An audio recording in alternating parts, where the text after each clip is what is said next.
আসসালামু আলাইকুম রাহমাতুল্লাহ। সম্মানিত দর্শক, আমি আজকে নতুন একটি ভিডিও নিয়ে আপনাদের মাঝে চলে আসলাম।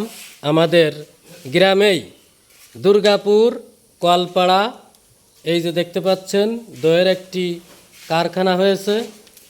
এই কারখানায় খুব সুস্বাদু, টেস্টি এবং সুন্দর দই তৈরি হয়। এই দই এটিকে মূলত বাংলাদেশের যে শ্রেষ্ঠ নামকরা বগুড়ার দই আমরা খেয়ে থাকি, সেই বগুড়ার লোকই এখানে এসে একটি নতুন কোম্পানি খুলেছে। সেখানে এই যে দই তৈরি হচ্ছে, এই যে কোম্পানিটা আপনাদের দেখাচ্ছি, ঘরটা দইয়ের যে কারখানাটা, এই দেখেন কারখানা, এই যে অনেক লোকজন, এই যে বগুড়ার লোক, এই যে দেখেন দইয়ের সেই মালসা, এটা কি বলে মালসা না? এটা সরাই, এই হচ্ছে সরাই। আর এইটা হচ্ছে কাপ, এটা তো মাটির, তাই না? মাটির। এই হচ্ছে আর একটি চুলা, এই যে কড়াই, এই দেখেন চুলা। এই হচ্ছে আর একটি চুলা, এই যে। আর এই যে এইটা কি, এটা কি? এই হচ্ছে ঢাকনি, ঝাপা বলে আর কি, ঢাকনি। এই যে ঢাকনি যাকে বলে, এই দই যখন নির্মাণ সম্পূর্ণ হয়ে যায় তখন ঢেকে রাখে খুব সুন্দর। এর তলেও আর একটা আছে, এই যে দেখা যাচ্ছে তিনটা করে, তিনটা, এই যে তিনটা ঝাঁকনি, ঝাঁকা। এই যে চুলায় যে এই পাশে আর একটা, এই দেখেন দইয়ের, এ তো দুধ নাকি, দুধ জ্বালানো হচ্ছে, দই তৈরি হবে কিছু সময়ের মধ্যে। এই যে দেখেন কালারটা একটু দেখেন ভাই, একটু নাড়া দেন তো, একটু দেখেন। এই যে কালারটা দেখেন কি সুন্দর, বাদামি কালার একদম। এই হচ্ছে এই যে সর পড়িছে, এই হচ্ছে সর।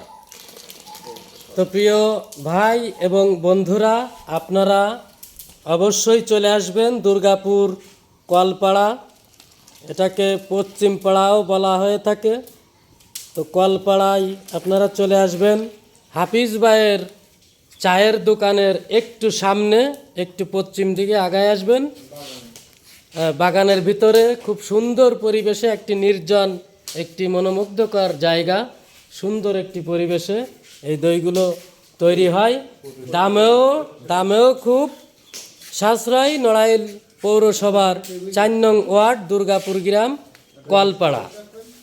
এই যে বগুড়ার ভাইয়েরা, ওই যে দুইজন ভাই আছে, এই একজন এবং ওই যে একজন দাঁড়ায় আছে, এনারা দুইজন। আপনার বাড়ি তো বগুড়া? আমার বাড়ি বগুড়া কাহালু থানা। এই কোম্পানি কতদিন রানিং হচ্ছে? না, রানিং কেবল সপ্তাহখানেক, আমরা কেবল শুরু করছি। মানে আপনারা পরীক্ষা নিরীক্ষা করতেছেন? করতেছি। হ্যাঁ, নড়াইলের লোক অবশ্যই খাবে, কারণ নড়াইলের মানুষ অত্যন্ত মিষ্টিভোজী মানুষ, অবশ্যই খাবে। এই জায়গা কি আপনারা তো এখানে শুয়ে থাকেন? আচ্ছা, যাই হোক, ঠিক আছে। এই যে এই ঘরে কিছু সরঞ্জাম আছে, মাল জিনিস, সেগুলো আপাতত দেখাচ্ছি না।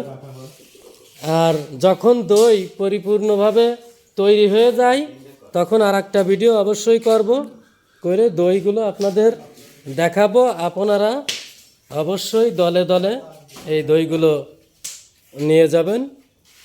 খেতে খুব সুস্বাদু এবং নামকরা দই।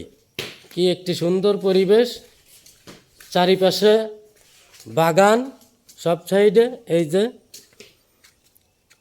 কোনো রকমের কোনো ময়লা আবর্জনা এই ঘরের ভিতরে নেই, একদম পরিষ্কার পরিচ্ছন্ন, ঝকঝকে পরিবেশে, সুন্দর একটি পরিবেশে পরিচ্ছন্নভাবে এই মিষ্টি বা দই তৈরি করে।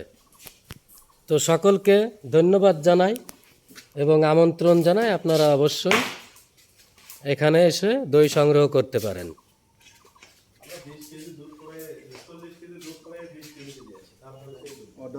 ধন্যবাদ।